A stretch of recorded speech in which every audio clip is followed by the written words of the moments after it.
Anirban Bhattacharya and welcome to new video of my channel. Movie magic মোমেন্টসে আপনাদের সবাইকে স্বাগত জানাই। তো মুভি ম্যাজিক মোমেন্টসে আজকে আমি রিভিউ করতে চলেছি স্পাইডারম্যান ব্র্যান্ড নিউ ডে মুভির অফিসিয়াল ট্রেলারটা, যেটা জাস্ট দুদিন আগে ড্রপ করেছে। তো কেমন হলো স্পাইডারম্যান ব্র্যান্ড নিউ ডে মুভির অফিসিয়াল ট্রেলারটা? স্পাইডারম্যান ব্র্যান্ড নিউ ডে সিনেমাটা 31 জুলাই রিলিজ করছে। তো কিরকম হলো স্পাইডারম্যান ব্র্যান্ড নিউ ডে মুভির অফিসিয়াল ট্রেলারটা, কেমন হয়েছে সে ব্যাপারেই কথা বলবো আজকে মুভি ম্যাজিক মোমেন্টসে।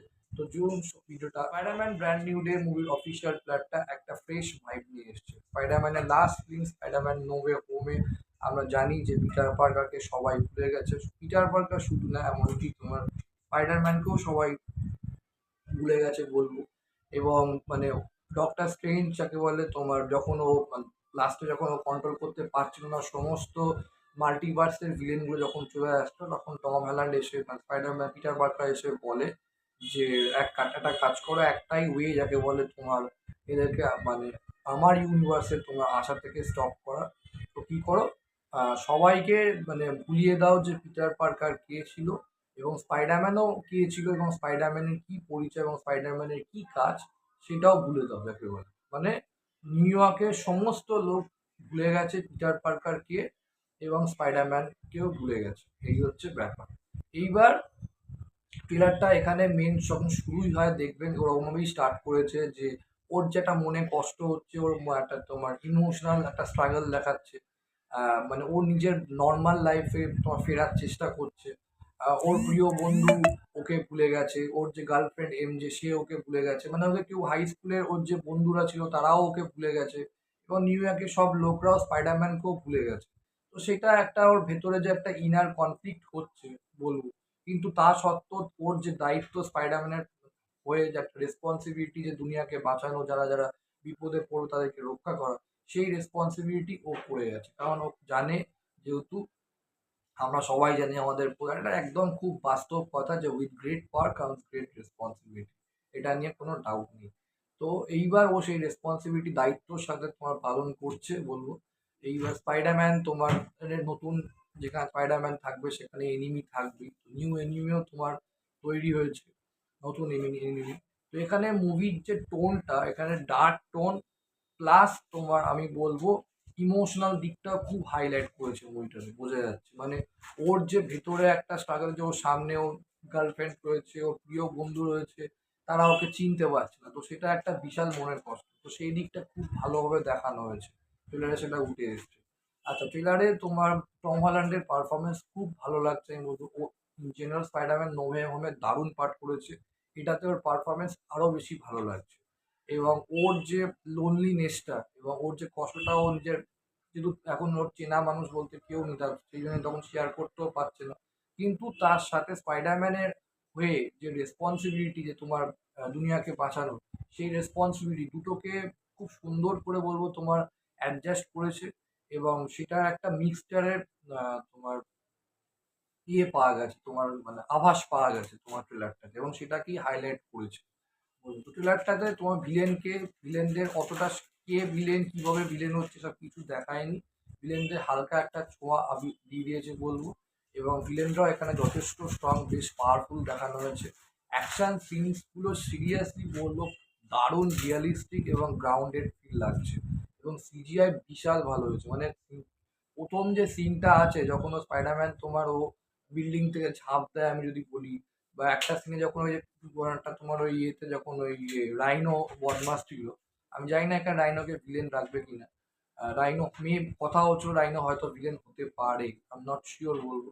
কিন্তু যে এক লোক, একটা লোক গাড়ি নিয়ে তোমার আসছিল, কিছু একটা তোমার জিনিস হয়তো চুরি টুরি করে, তখন স্পাইডারম্যান ওকে থামাবে। এবং ওই যে সিনটা দেখবেন, ও কাঁচটা ভেঙে পুরো ঢুকে যায়, তারপর ও গালাগাল দেওয়ার চেষ্টা করে আর ওর মুখে জাল দিয়ে আটকে দেয়, মুখটা বন্ধ এরকম বন্ধ করে দেয়, বলে বাড়ি যাও, এরকম ব্যাপার। দেন তারপর একটা সিন দেখাচ্ছে ট্যাঙ্কারটা একটা জায়গায় মানে বিল্ডিং এ গিয়ে হিট করতো আর বিল্ডিংটা পুরো ভেঙে পড়তো। সেই ট্যাঙ্কারটাকে যেভাবে পুরো আটকায় এবং ওর মানে নিজেকে ব্যালেন্স রাখার জন্য বাসের সঙ্গে ফেটে যায়, এই সিনটা দারুণ বলবো। মানে সিজিআইটা মানে ভীষণ পলিশড এবং ক্লিন, এবং অ্যাকশন সিনগুলো ভীষণ ভীষণ ভীষণ রিয়েলিস্টিক লাগছে। বাট একটা শেষে সামুরাই অ্যাকশন সিকোয়েন্সেস দেখাচ্ছে, এবং একটা সিন আছে যেখানে ও সামুরাই অ্যাকশন সিকোয়েন্সেস মানে তরোয়াল নিয়ে মারতে আছে, ওর জালের জন্য আরো বেড়ে গেছে, তরোয়ালটাকে পুরো মানে দুটুকরো করে দিল। এবার এখানে একটা জিনিস দেখানো হচ্ছে যে ওর এই ভেতরে ইমোশন জিনিসটা কি হচ্ছে, ওর মধ্যে কিন্তু একটা চেঞ্জ আনছে। এখানে ডক্টর ব্রুস ব্যানারকে দেখানো হয়েছে যে ওর কলেজে ও টিচার দেখাচ্ছে। যে ওর নামটা বলার সঙ্গে সঙ্গে ডক্টরকে কি নামে ডাকলে তুমি আমাকে, এবং তোমার মধ্যে ওই চেঞ্জটা যদি তোমার মধ্যে ইমোশনাল স্ট্রাগলটা যেটা স্পাইডারম্যান 2 তে দেখিয়েছিল যে ওর গার্লফ্রেন্ডকে বলতে পারছে না বলে ওর মনের মধ্যে একটা ইমোশনাল একটা কনফ্লিক্ট হচ্ছে, এবং সেই ইমোশনালটা ওর ক্ষমতায় এফেক্ট করেছে। এখানেও ঠিক সেম জিনিসটাই দেখিয়েছে। ইমোশনাল জিনিসটা ওর পাওয়ারে প্রকোপ করছে, এফেক্ট করছে, এবং সেটা ওর ডিএনএ তেও এফেক্ট করছে। দেখা যাচ্ছে পুরো বডিটা স্পাইডারম্যানের স্ক্যান হচ্ছে কোথায় মানে এফেক্টটা পড়ছে। এবং ওকে একটা জায়গায় বললো তুমি মিউটেন্ট হতে চলেছো, যেটা কিন্তু খুব ডেঞ্জারাস। এবং ওকে একটা জায়গায় দেখানো হচ্ছে এখানে স্পাইডারম্যানের শুটেই তো মেন ক্ষমতা, নট লাইক টবে ম্যাগুয়ারের স্পাইডারম্যান যে এরকম করলাম যে আর তোমার হাতের বডির মধ্যে থেকে তোমার রিস্টের মধ্যে থেকে জাল বেরিয়ে যাচ্ছে, সেটা না। কিন্তু এখানে দেখাচ্ছে ও আস্তে আস্তে ওই জিনিসটাও হয়ে যাচ্ছে যে রিস্টের মধ্যে থেকে যেন জাল বেরোচ্ছে। আর ওই ওয়েব ফ্লুইডটা লাগছে না।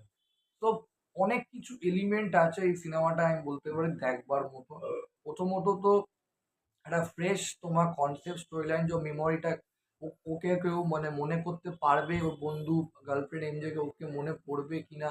লাস্ট ট্রেলারটা এন্ডিংটা যেভাবে হচ্ছে, নাইস রোড মানে ফ্লাওয়ার স্টোন ফুলটা আসলে বোঝা যাচ্ছে ওকেই দেওয়ার জন্য এনেছে, যদি ও মনে করতে পারে যে তুমি আমার প্রেমিকা ছিলে। তো সেটা একটা খুব ভালো মানে ট্রেলারটা শেষ করেছে বলবো। তো শুরু হয় ট্রেলারটা ইমোশন দিয়ে, শেষও কিন্তু একটা ইমোশন জিনিস থাকে, মাঝখানে অ্যাকশন সিকোয়েন্সেস থাকে, এবং দেন তারপর একটা চেঞ্জেস ব্যাপারটা আসছে কিভাবে ওর এফেক্টটা হচ্ছে পাওয়ারের ওপর মানে ইমোশন দিকটা। খুব ভালো এডিটিং হয়েছে এগুলো ট্রেলারটায়। দেন তারপর একটা বিজিএমটা খুব ভালো হয়েছে, ইমোশনাল এবং ইন্টেন্স। আর সিনেমাটোগ্রাফিটা ডার্ক টোন রেখেছে, নিউ ইয়র্কে ডার্ক টোন রাখা হচ্ছে, তার কারণে এটা একদম পারফেক্ট। আমি বলবো জাস্টিস হয়েছে স্পাইডারম্যানের নিউ জার্নির সাথে। আর ইমোশনাল ডেপথটা অনেক বেশি আছে গল্পটায়, আমি বুঝতে পারছি। সিরিয়াস টোন এবং ডার্ক টোন তো রয়েছেই সিনেমাটোগ্রাফিতে, এবং তার সাথে নিউ ভিলেনের অ্যাপিয়ারেন্স। তো পুরোপুরি বলতে গেলে একটা কথায় প্যাসা বাসুল মুভি হতে চলেছে 31st মে আমরা পেতে চলেছি স্পাইডারম্যান ব্র্যান্ড নিউ ডে। আমার কাছে তো ডেফিনেটলি এটা 10-এ 9 তো হবেই, আর 5-এও 4 আমি এটাকে দেবো। সিম্পলি ব্যাপক হতে চলেছে সিনেমাটা, বোঝাই যাচ্ছে বলে। আর ব্র্যান্ড নিউ ডে, সবকিছুই fresh, fresh concept, fresh story line, fresh action, fresh নতুন স্পাইডারম্যানকে নতুনভাবে আমাদের সামনে অডিয়েন্সদের তুলে ধরা হচ্ছে। তো রিয়েলি গুড বলবো, খুবই ভালো একটা আমরা সিনেমা পেতে চলেছি। তো আপনাদের কেমন লাগলো স্পাইডারম্যানকে? স্পাইডারম্যান কি আরো মানে বেশি শক্তিশালী হয়ে ফিরছে, সেটা আমায় কমেন্ট বক্সে লিখে জানাতে পারেন। আর ভিডিওটা কেমন ভালো লাগলো সেটা অবশ্যই আমাকে জানাবেন। ভিডিওটা ভালো লাইক করো, কমেন্ট করো, শেয়ার করো, এবং চাই এরকম সুন্দর সুন্দর রিভিউ পেতে মুভি ম্যাজিক মোমেন্টসকে সাবস্ক্রাইব করতে তোমরা ভুলো না। Thank you so